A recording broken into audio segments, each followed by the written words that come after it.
Franck Ferrand raconte sur Radio Classique.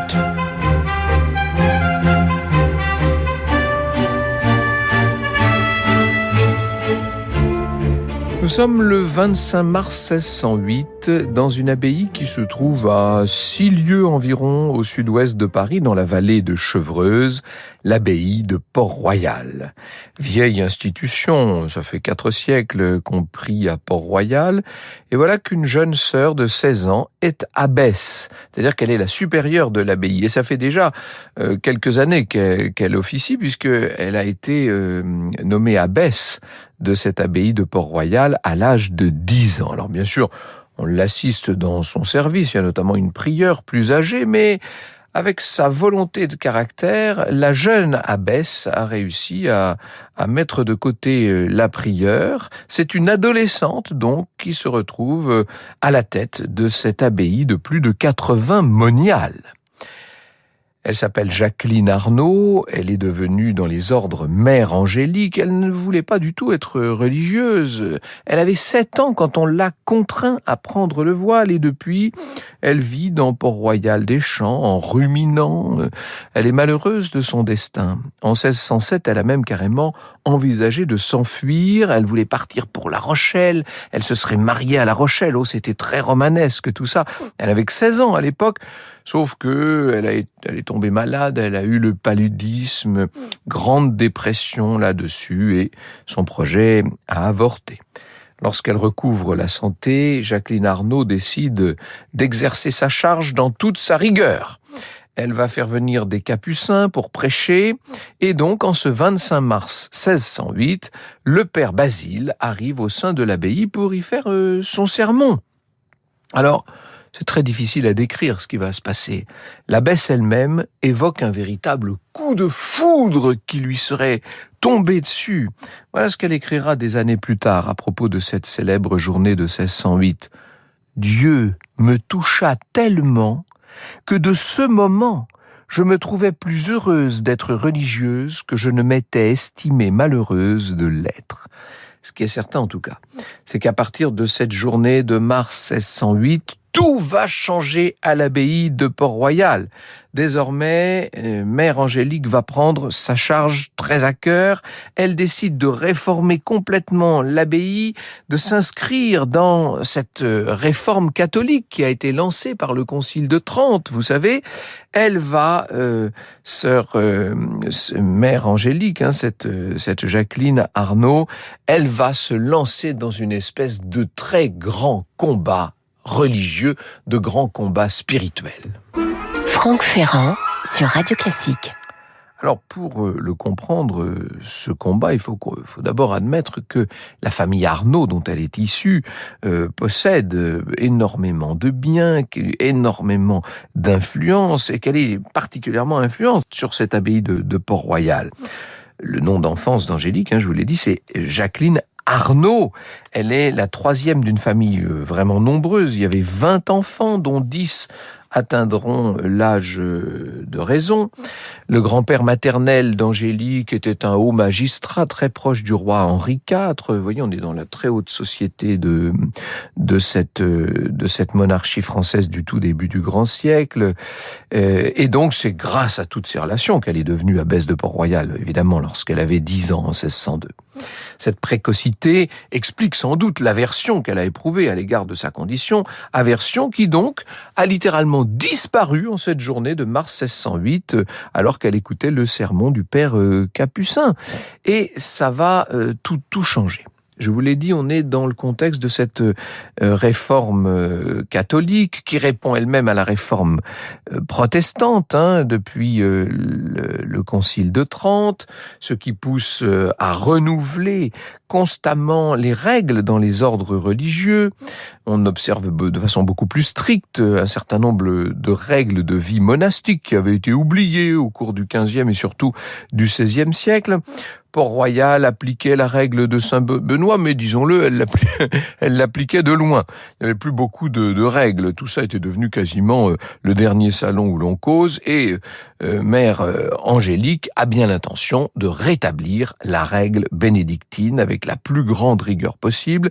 Toutes les sœurs, désormais, doivent mettre leurs biens en commun, et l'on va réinstaurer la clôture pour couper toutes ces sœurs du monde extérieur. La famille de Mère Angélique voit cette réforme d'un mauvais œil. Si vous voulez, Port-Royal, c'était un petit peu la maison, j'allais dire la maison de campagne, c'est un peu sévère, mais c'était la métairie familiale en tout cas. On avait l'habitude de venir y passer quelques jours à la belle saison, et là d'un seul coup, on rétablit la clôture, on ne peut plus voir les sœurs. Et en 1609, alors que Port-Royal vient tout juste de rétablir cette clôture, eh bien la famille Arnaud vient comme d'habitude rendre visite à Jacqueline. Et oui, sauf que, arrivé au guichet, d'où le nom qu'on va donner à cette journée de journée des guichets, eh bien, il n'y a plus moyen d'entrer dans l'abbaye.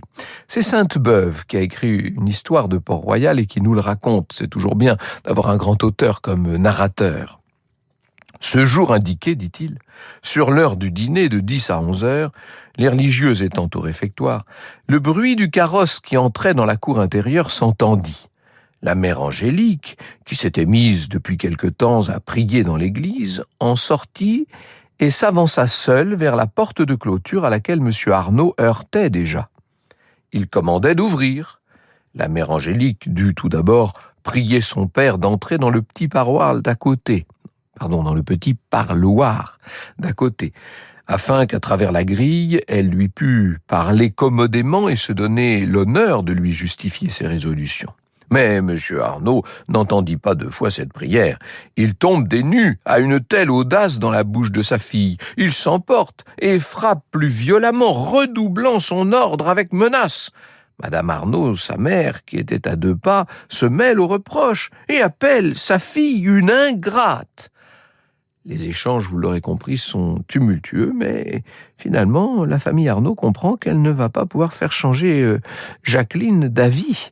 Et évidemment, elle va devoir faire demi-tour. Cette journée des guichets marque l'entrée définitive de l'abbaye de Port-Royal dans une nouvelle vie, avec quasiment immédiatement, en tout cas dans les temps qui suivent, une sorte de rayonnement très nouveau lié justement à la rigueur qui règne désormais dans cette abbaye. Ça va marquer aussi l'affirmation de Mère Angélique sur cette abbaye, sa volonté de s'affirmer de façon spectaculaire à tout le monde, à sa famille, vous l'aurez compris, d'une façon plus générale à la hiérarchie religieuse, à toutes les autorités extérieures. Dans les décennies qui vont suivre, Mère Angélique avec force va résister à l'autorité d'où qu'elle vienne. Vous écoutez Radio Classique.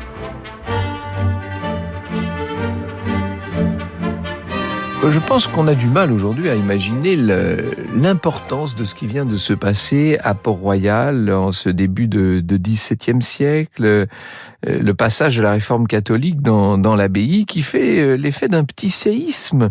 Désormais, on va appeler Mère Angélique dans d'autres abbayes pour qu'elle réforme la règle et pour qu'elle relance les vocations.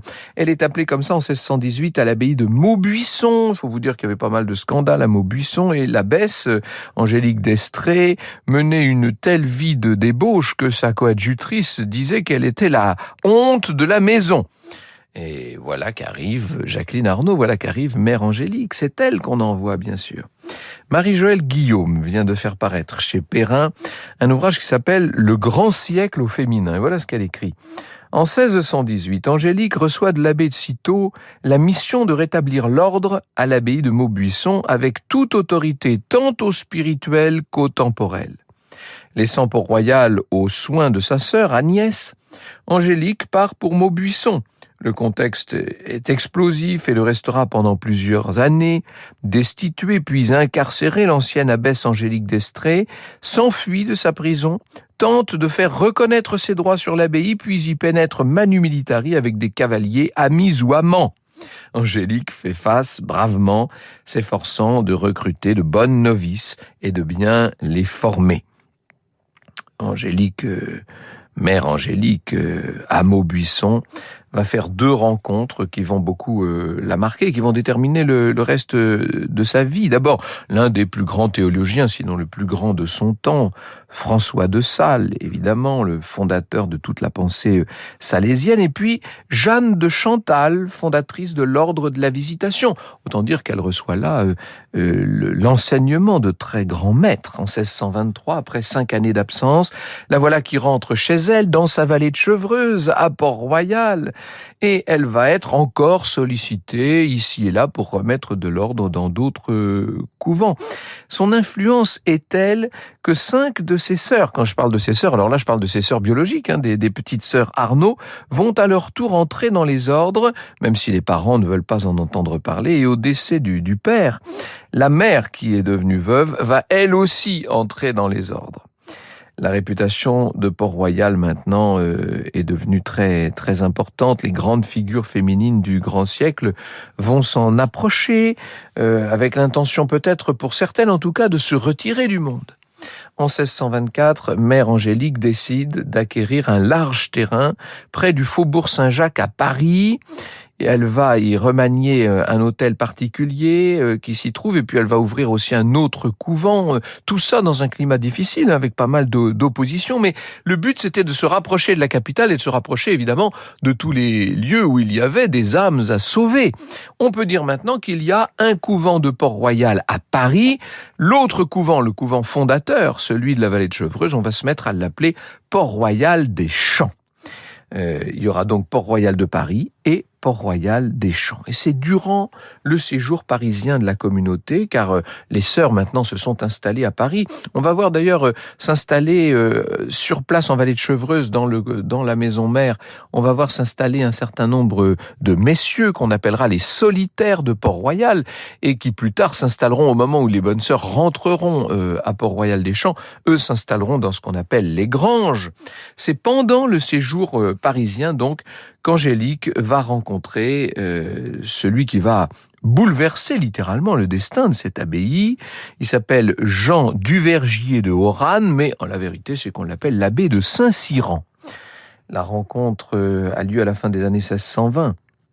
Et très vite, l'abbé de Saint-Cyran devient le directeur de conscience des religieuses. À partir de 1635, c'est lui qui prend la direction de l'abbaye. Et c'est cette même année qu'Angélique et une partie des sœurs décident de rentrer à Port-Royal. C'est à ce moment-là que les messieurs s'installent dans les granges. Saint-Cyran est également porteur d'une sorte de mouvement religieux qui fait débat au sein de l'Église catholique. Il est proche de Cornelius Jansen, celui qui va écrire l'Augustinus et qui donnera son nom au courant janséniste. Qu'est-ce que c'est que le jansénisme ? Eh bien, c'est un courant de l'Église catholique qui va être peu à peu considéré comme de plus en plus hérétique. Contrairement à ce que défend l'Église, ce courant janséniste, il lie le salut de chacun à la grâce, c'est-à-dire au bon vouloir de Dieu. Or, cette grâce est une prédestination, c'est très important, c'est-à-dire que ce n'est pas vous, selon vos actions, selon vos pensées, qui déterminez votre entrée ou non au paradis, c'est la prédestination de la grâce divine. Alors vous allez me dire, mais c'est à décourager n'importe qui de se bien comporter. Non, parce que, évidemment, pour se convaincre soi-même qu'on dispose de la grâce, on est tenté d'acquérir la conduite d'adopter la conduite la plus irréprochable possible. Vous voyez dans quel contexte tout ça s'inscrit. Ça se rapproche pas mal de ce que certains protestants, je pense notamment aux calvinistes, ont tendance à mettre en place exactement à la même époque. Et en face des jansénistes, vous avez ceux qui, au contraire, sont tout à fait favorables à tous les accommodements du monde, qui sont les jésuites, bien entendu, le grand courant de la réforme catholique, les jésuites. Donc ces jésuites qui sont très bien installés dans les cercles de pouvoir vont avoir forcément tendance à vouloir en exclure les jansénistes, et d'autant plus que ces jésuites sont des pédagogues, qu'ils organisent partout des écoles, et que les jansénistes qui se veulent eux aussi pédagogues leur font violemment concurrence. Vous voyez dans quel contexte va s'inscrire le développement de cette abbaye de Port-Royal des Champs, car ainsi peut-on l'appeler désormais. La famille Arnaud est très proche de Saint-Cyran. Il faut vous dire que le frère de Mère Angélique, Antoine Arnaud, c'est le petit dernier, c'est le 20e de la famille dont je vous parlais tout à l'heure. C'est un théologien extraordinaire, grand professeur à la Sorbonne, et il est la voix du jansénisme en France. D'ailleurs, on l'appelle le grand Arnaud. Il a écrit en 1643, publié en tout cas, un ouvrage qui s'appelle « De la fréquente communion », qui a été extrêmement important, qui va notamment avoir un écho considérable parce qu'il y a un très grand penseur qui va s'en faire le défenseur et qui s'appelle Pascal, bien sûr, Blaise Pascal. Tout ça gêne la monarchie française. On est au moment de la mort de Louis XIII, là, du début de la régence d'Anne d'Autriche. Les idées jansénistes commencent à se répandre dans le pays et la monarchie va vouloir stopper la progression de ce qui est en train de devenir littéralement un contre-pouvoir. Et progressivement, l'abbaye de Mère Angélique se trouve au centre de tous les débats théologiques. Elle subit de la part du pouvoir royal d'importantes pressions. Mais vous avez bien compris qui est Jacqueline Arnaud, vous avez bien compris qui est Mère Angélique. Pas question pour elle de céder quand la pression devient forte, son caractère l'est plus encore. Franck Ferrand sur Radio Classique. Je peux vous dire qu'avant même la Régence, au printemps 1638, le cardinal de Richelieu avait fait arrêter Saint-Cyran sous prétexte d'hérésie. Il l'avait fait enfermer au château de Vincennes, prison royale, et dans son ouvrage Mère Angélique Arnaud, Perle Bugnon Secrétan écrit: les interrogatoires de Saint-Cyran à Vincennes portent sur ses prétendues mauvaises maximes et fausses doctrines. En juillet 38, un officier de police prend pour la première fois le chemin de Port-Royal des Champs afin d'y interroger les sœurs et les proches de Saint-Cyran. Ah, ça y est, on peut dire que là, à partir de là, le couvent de Port-Royal des Champs est dans le collimateur, si j'ose dire, du pouvoir royal. Mère Angélique a fort à faire pour rassurer les moniales. On ne nous a encore rien dit, écrit-elle à sa mère, mais on nous menace toujours fort. Nous attendons en grande paix ce qui arrivera. La maison va toujours bien. Saint-Cyran va sortir de prison en février 43, juste après la mort de Richelieu, mais il est complètement épuisé. Et à son tour, il va mourir quelques mois plus tard, ce qui pour toute la communauté là-bas à Port-Royal est un grand bouleversement. C'est le début de la Régence, dans la foulée, bien entendu. Anne d'Autriche va assumer cette Régence, et vous savez que c'est le moment où les grands du royaume vont s'opposer à elle. C'est le début des frondes.